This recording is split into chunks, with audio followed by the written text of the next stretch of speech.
Over the course of my corporate experience, we had a lot of different changes come in organizationally. So I remember hearing a voicemail that our CEO had left. There were times that one of our senior leaders left our regional office. Or we just had some sort of situation or event happen that changed the dynamics or the feel or the flow.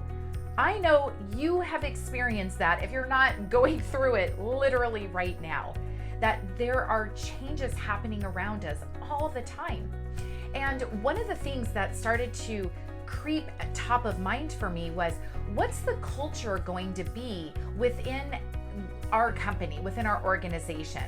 And I found that it wasn't so much about the culture within the broader organization that I really cared about, or that my peers or my direct reports cared about. It was more about what's the culture within what we experience on a day-to-day.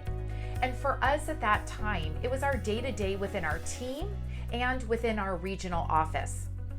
Now for you, what does that culture mean? Is it within you in a small cohort? Is it the culture that you want to experience within a team? Or if you go into an office, that feeling within the office environment? Or are you on site in corporate and maybe it feels really big, but what does culture mean to you? And so I was not in the C-suite.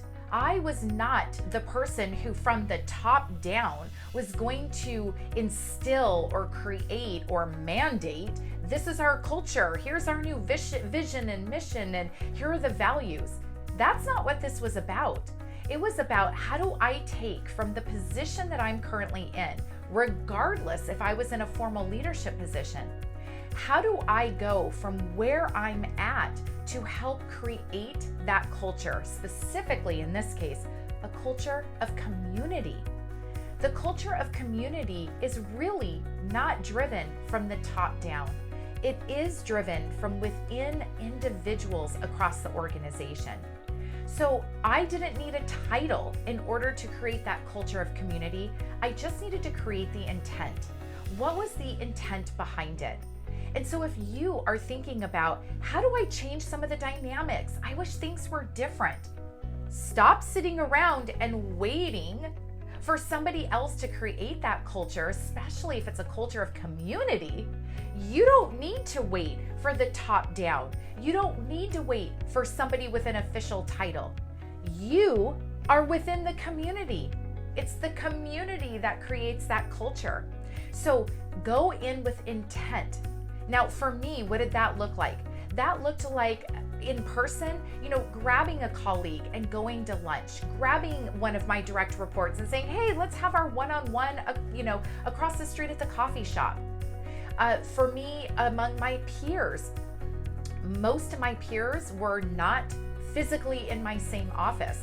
They were in other offices, or if you're in a remote situation. So I said, what can we do virtually? We held virtual coffees every month. I kicked that off. I just said, hey, I want to learn from each of you. Can we just have a virtual coffee once a month? And I just helped kind of originate it and facilitate it. I didn't have to own all of it. But again, stop waiting for top down or somebody else to come in and build some culture that you're hoping will exist within your organization or your team. The culture of community starts from within, and it starts with intent by you. So I encourage you, I challenge you today. What can you do to start to create the culture that you are most interested in creating? What does that look like for you from where you're at today? And who can you kind of bring along with you? What support? Who else is like-minded and will go along with you to help build this culture that'll be of benefit to beyond just you and that tight-knit group? Go build that culture today. I'm here to help you transform your intentions into outcomes. Until next time.